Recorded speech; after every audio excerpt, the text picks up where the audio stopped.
Bunu yadda niyə saxlayırlar? Bunun bəzi qohumları niyə böyük vəzifələrdə qalır? Bunun niyə özü, məsələn, o Tifliski prospektdə 4-cü mərtəbədə qalxır, Bakının o axşam olanda seyr edir, baxır. Fərqi nədir ki, o hara çıxırdı ki?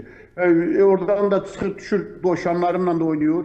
Orada nə bilim, nə işlərlə də məşğul olur. Bunun elə bir, elə oturub da evində. Yəni, burada bilsən nətərdir, bunun haqqında bu görülən tədbir çox azdır. Amma son vaxtlar görürsünüz ki, elə bir unudulur məsələ. Və çox əks güclü təbliğat iş aparırlar, açıq mən sizə deyim.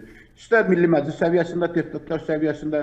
Bir dənə deputat çıxıb, sizin bu televiziyaya gəlib deyiblərmi ki, Ayxan, biz də çıxış şeydə danışaq. Eləməyiblər.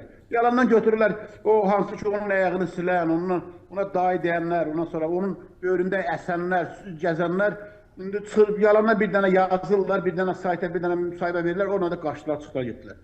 Mən bunun Azərbaycanın siyasi tərəfində, müxalifət partiyaları tərəfində olan qanadında hələ heç bir belə təqiblər yoxdur. Və də özünün ətrafında, məsələn, niyə burada Eldar Mahmudov çöldə qalmalıdır? Niyə burada bizim sərhəd xidmətinin rəisi, hörmətli Elçin müəllim niyə dindirmirlər?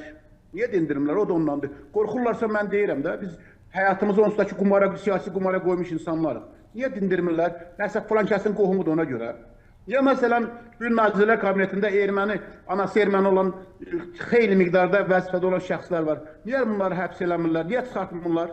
Məsələn, onun oğlunun hələ də nazirlikdə qalması çoxları üçün böyük bir sualdır.